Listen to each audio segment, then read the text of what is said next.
Found within the turbulent maelstrom of the warp is what imperial savants call the Palace of Slaanesh, a realm created and maintained by the Prince of Pleasure himself. But unlike the other realms ruled over by the opposing Chaos Gods, Slaanesh's domain is open to any being who wishes to visit the Lord of Access.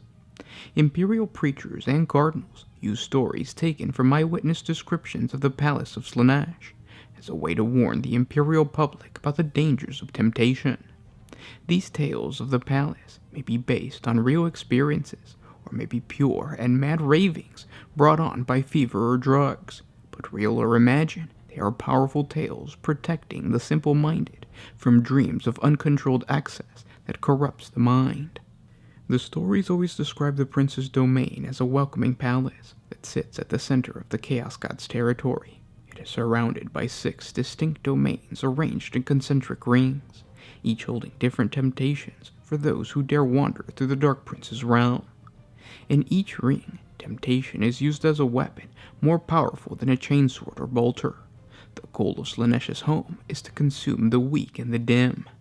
The bodies of those who succumb to the temptations of the Dark Prince's realm are consumed by the land itself or turned into statues that beautify the view for others.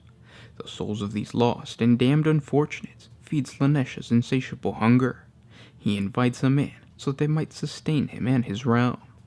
Those who pass early tests may catch Slaanesh's eye, giving him some amusement for a time as he watches them resist, only to inevitably lose themselves to one seduction or another. Those rare few who have made it to the outer walls of the Palace of Pleasure may be graced by the visit of the Lord of Access himself. None have ever made it into the palace itself, unless Slaanesh wishes it, for all who have looked upon his perfection have fallen to their knees and given themselves over, mind, body, and soul, to this dark magistry. The first of Slaanesh's treacherous domains is the realm of excess of riches, a place that confronts visitors with spectacles of riches beyond their wildest dreams. They tell of trees, grass, and other plants made from living gold. Gentle breezes cause the grass to shimmer like the waters of an ocean under a noon sun. As the wind passes over the blades of grass and through the branches and leaves of the trees, it takes on a voice that beckons all to take as much as they want and more. The mountains that rise up on the horizon reflect a glorious warm light, letting all who see them know that they too are formed from gold. Pathways from the fields are paved with cobblestones, not of granite and shale, but of ruby and emerald. At the edge of the path, loose gemstones and gold nuggets sit, waiting for anyone to pick them up and slip them into their pouch. Wandering souls ensnared by this domain would do well to recall the legends that say if those who line their pockets with these treasures were able to take their eyes off the objects of their desire, they would note that not all they see was shining. Dull bits of bone and other remains are plentiful here. These are all that is left of those who filled their pockets, pouches, sleeves, and boots with so much gold that they collapsed under the weight of it. Unwilling or unable to let the riches go, they died where they fell, smiles on their faces despite their impending ends. If an intruder is able to pass through the golden fields without succumbing to greed, he is next confronted with a lake so vast its shorelines fade to nothingness in the distance. The only other land to be seen is a smattering of pale islands, connected to each other by a network of bridges. The finest wine serves as water in these lakes, but no cups wait to be filled. The bouquet of wine is strong, pleasant, and enticing. Words from fiery sermons begin to fade in the face of such serenity. Most visitors take very little time before they give up on the idea of cups, and fall to their knees to drink directly from the lake. Head swimming with delightful intoxication, many continue to drink until they slip into the water and sink below the surface, never to be seen from again. Those who are able to lift their heads from the wine cast their gaze more closely to the islands and see them for what they are. Hunched giants holding aloft great tables heaped with extravagant feasts. Exotic fruits, rich bread, and meat of every kind are present. Swimming to these islands is perilous, and many who sense they become wine-intoxicated sink beneath the waves, joining the countless others who have slipped beneath the carmine liquid. For the ones that make it, the reward is astonishing. Each bite is better than the finest meal they have ever experienced. Each morsel is a decadent delight for the tongue. Faster and faster the wayward consume the food. The voracious eaters force handful after handful down their throats. In his blinding need to consume, he does not notice that some of the meat comes from carcasses with all too familiar forms. Even if he were to somehow stop forcing food into his own stomach long enough to recognize the fate that awaits him, he could not stop. Given completely over to gluttonous indulgence, the mortal only stops eating when his body fails and he finally collapses into the feast, awaiting for the next hungry diner. For those that survive the second ring, legends say that the Dark Prince filled his third ring of his domain with visions, scents, and experiences that overload the mind and body of anyone who makes it this far. Rich fields of pleasing textured grasses fill the ring, lit with teasing gold hues. Soft tents made of spun dream thread reflect visions gleaning from the deep subconscious of those who gaze upon them, forming corridors so narrow that a traveler cannot help but brush up against them and feel their cloying embrace. From one vista to the next, visitors travel through a series of decadent paintings, each more twisted and inviting than the last. Savants know this ring as the axis of bodily delight. The crude flesh dens of the underhives or the elegant shadowed parterres of the spires cannot present anything close to what the Lord of Endless Delight offers. Demon and mortal bodies entwine until they become one, forms so beautiful they are difficult to look at. Resistance is all but impossible.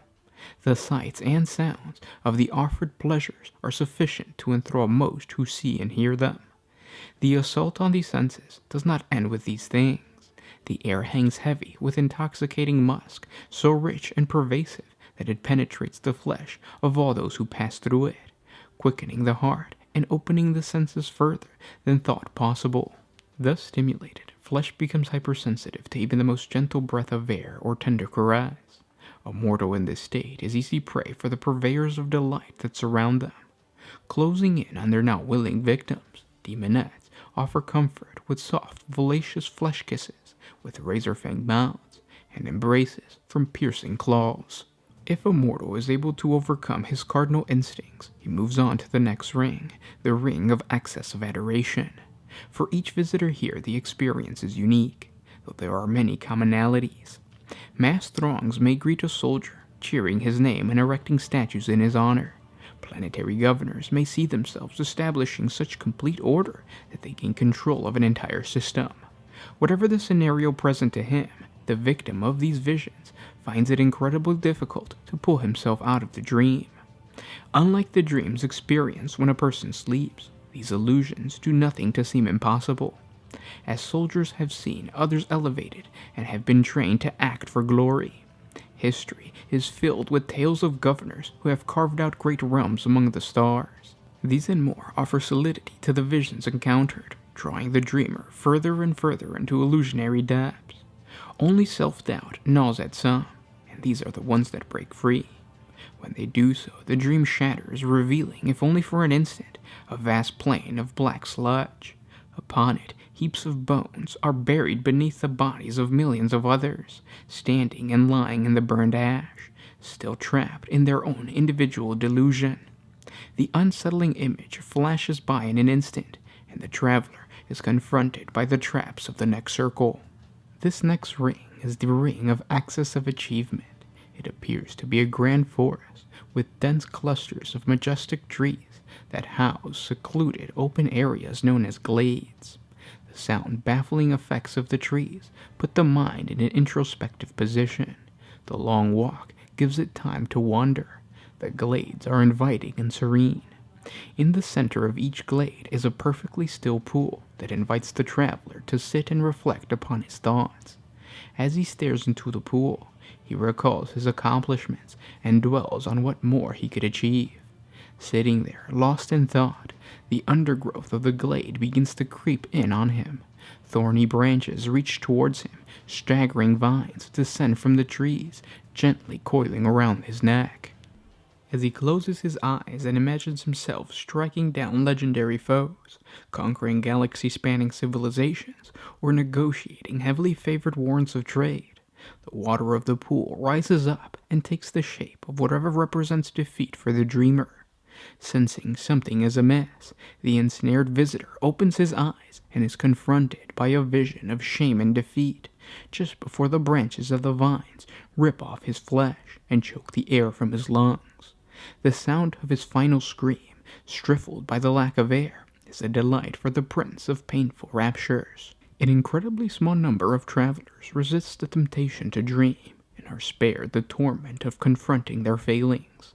They rise exhausted by their trials and pass into the sixth and final realm that stands between them and the palace of pleasure. Upon emerging from the delightful torment of the previous 5 domains, anyone who could resist the seduction placed before them at this point would surely become legend.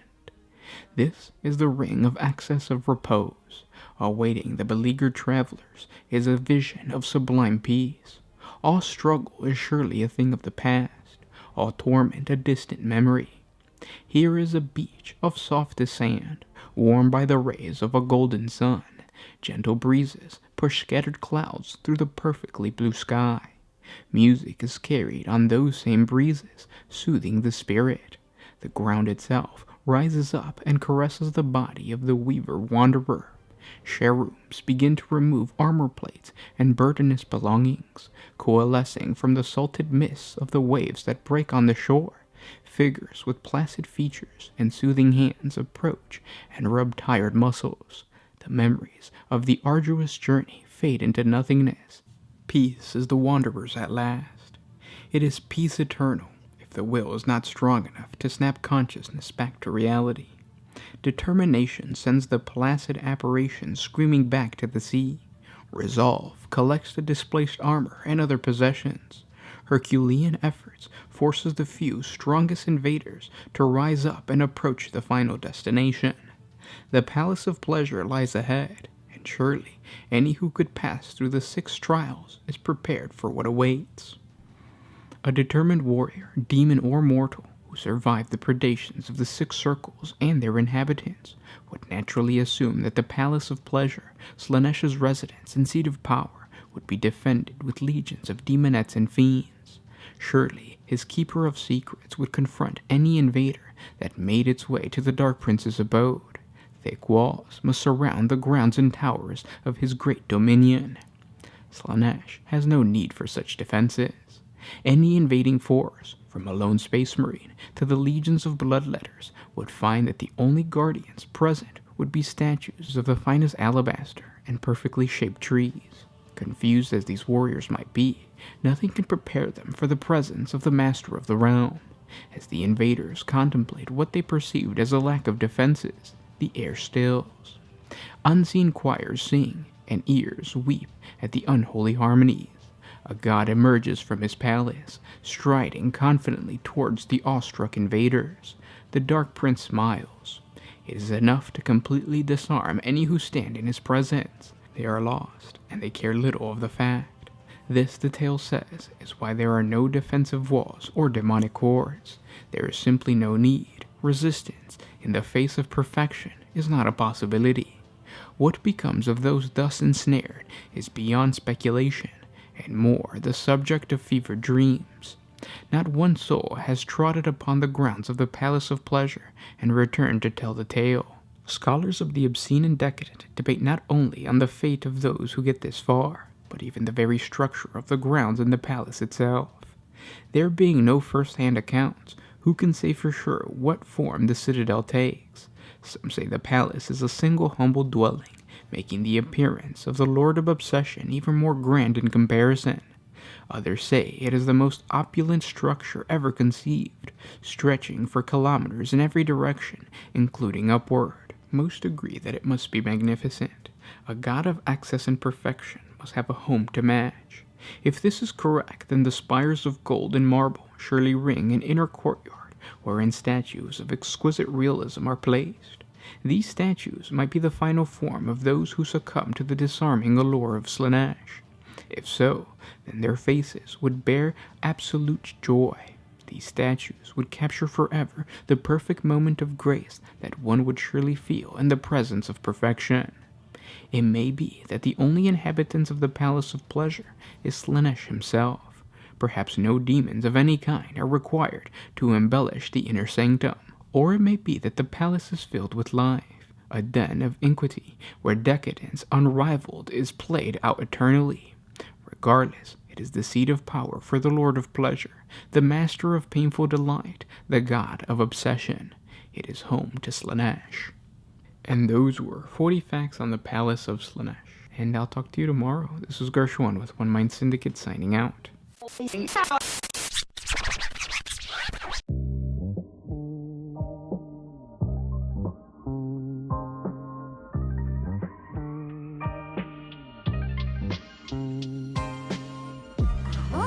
used to put my freedom first.